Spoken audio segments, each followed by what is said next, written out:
Olá, oitavo ano. Vamos então à nossa aula de hoje. Mas antes de começar a aula, que a gente está continuando, né, com Napoleão Bonaparte, hoje vamos falar sobre o fim do Império Napoleônico. Eu estou enviando para vocês, já enviei, e vocês receberão, a primeira atividade do cronograma do terceiro bimestre, que deverá ser entregue na escola a partir do dia 4 de setembro. Vocês não demorem muito a entregar, porque vai outro trabalho, senão vai acumular muitos. Nós estamos em setembro e nesse mês nós temos muito trabalho para fazer. Então, estou mandando hoje para vocês já começar a fazer, porque os trabalhos não são pequenos.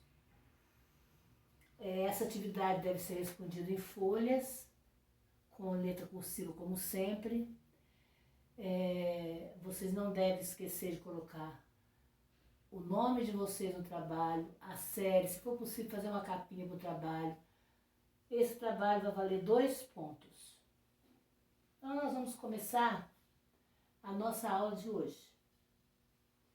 Vamos falar um pouquinho primeiro sobre a política militar de Napoleão.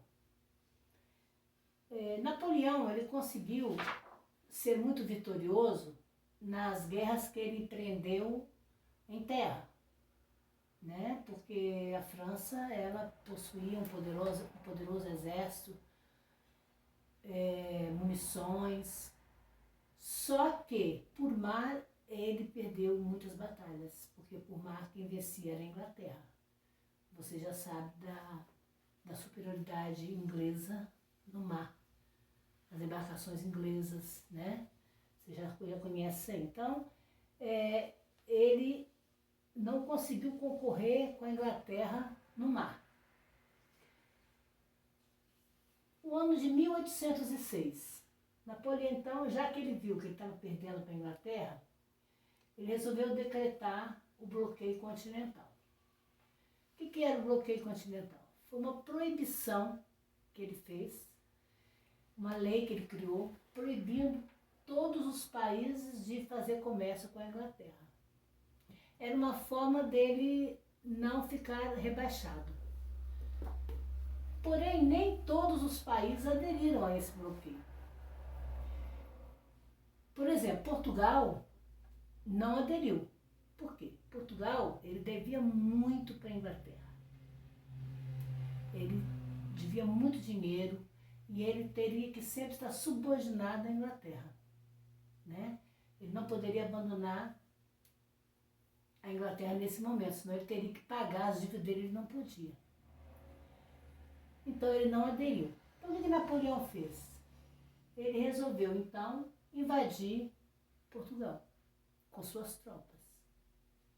Foi quando ele invade Portugal, mas aí Portugal teria que sair de lá com a família real. Então a Inglaterra ajudou Napoleão a pegar a sua família e vir para o Brasil, porque o Brasil era colônia de Portugal. Foi aí que Dom João pegou toda a sua família e veio para o Brasil. Ficaram aqui no Brasil, fugindo de Portugal. Só que parte de algumas pessoas ficaram lá. Não saíram todos, não. Ficou uma parte lá, mas a família real veio toda para o Brasil. E assim, essa vinda da família real trouxe consequências positivas e negativas, né? Por exemplo, trouxeram os costumes portugueses, a culinária, a cultura deles para nós, né?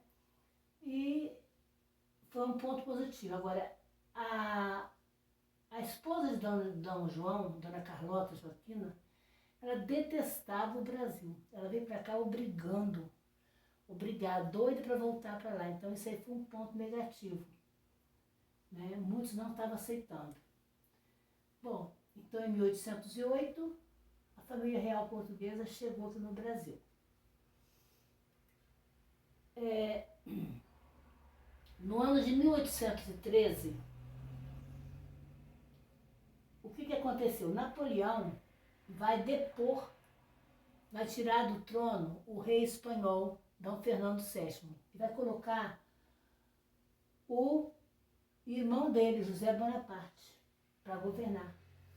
O José Bonaparte vai começar a governar a Espanha contra a vontade do povo, que não ficou satisfeito com esse governo. Então, vamos falar um pouco sobre o fim do Império Napoleônico. O bloqueio continental, ele foi assim a gota d'água para começar a tirar o poder de Napoleão Bonaparte. Porque ele vai resultar no fracasso da economia da França. Porque o que acontecia? A França, ela era agrária e não podia vender seus produtos industrializados aos ingleses. Os ingleses compravam os produtos da França e vendiam para toda a Europa. E eles ficaram impedidos de vender esses produtos, de comprar os produtos ingleses e de vender para os ingleses. A Rússia, por sua vez também, que ela é agrária, ela vai se sentir prejudicada, porque a Inglaterra comprava os produtos dela. Então a Rússia também vai se voltar contra Napoleão. E ela vai então resolver reabrir os seus portos aos ingleses. Napoleão começou a ficar com medo de que os outros países todos agissem dessa forma. Então ele invadiu a Rússia. Em 1812 ele invadiu a Rússia e dando início à sua campanha militar. O que a Rússia fez? Quando ela viu que Napoleão ia invadi-la, ela queimou plantações, queimou tudo quanto é coisa que eles achavam que os franceses iam se beneficiar. Então ficaram sem alimentação, sem alimentos, casas foram incendiadas. Então a Rússia teve essa ideia de queimar e não deixar Napoleão entrar com seus soldados na cidade. E isso aconteceu também numa época que estava muito frio na cidade de Moscou. Foi em Moscou que aconteceu isso. O inverno era rigoroso. Napoleão ele invadiu na época do inverno. O inverno era rigoroso, era neve, muita neve. Os soldados não estavam acostumados com esse inverno. Então a maioria deles não estavam prontos para enfrentar esse inverno. A maioria, muitos soldados morreram, outros caíram na estrada, sentindo muito frio. Então Napoleão resolveu voltar com seus soldados e não continuar a invadir a Rússia. Voltando à França, ele encontrou outro obstáculo. Teve que enfrentar os países europeus também. No ano de 1813, na cidade atual, onde é hoje a Alemanha, a cidade chamada Leipzig, as tropas francesas foram derrotadas pela Rússia, Prússia, Áustria e Inglaterra. Isso aí se chamou a Batalha das Nações. Todas elas se voltaram contra Napoleão. E eram nações poderosíssimas. Bom, no ano de 1814, Napoleão já estava se sentindo cansado, derrotado, quase derrotado, ainda não estava derrotado não, porque ele ia até as últimas. Ele resolveu, os exércitos vitoriosos então foram para Paris, invadir Paris.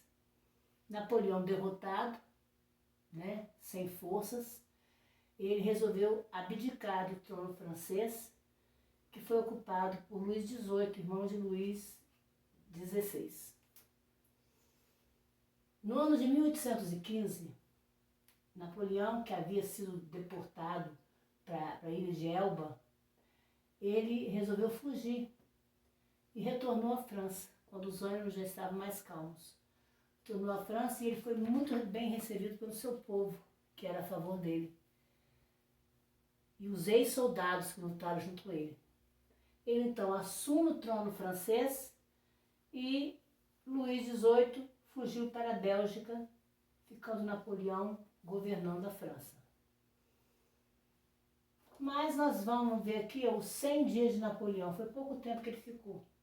Porque nessas alturas ele já estava enfraquecido mesmo, de saúde, de cansaço, desanimado por causa das batalhas que ele perdeu. E as consequências foi os 100 dias de Napoleão e o exílio definitivo. Na verdade, muito francês havia morrido nessas guerras que foram empreendidas. Uma base de mais ou menos 3 milhões de franceses morreram nas batalhas que foram empreendidas por Napoleão. Então ele resolveu agora, já que grande parte dos soldados dele morreram, resolveu alistar, né, no exército dele meninos de 15 anos para poder ser soldado. E ele se deu mal, porque eles não tinham tática de guerra, nada, né? Lutou contra os adversários, mas aí já estava sem força e foi vencido na Batalha de Waterloo, na Bélgica. O governo de Napoleão durou apenas 100 dias e ele chegou ao fim. Porque ele retornou para a ilha de Santa Helena, ele foi para a ilha de Santa Helena e lá ele faleceu. Então, termina a época napoleônica. Reforcem isso lendo o livro, como eu já falei com vocês, na página 72 e 73. Porque na próxima aula a gente vai falar sobre o Congresso de Viena, para encerrar o capítulo. Tá? Então, até a próxima.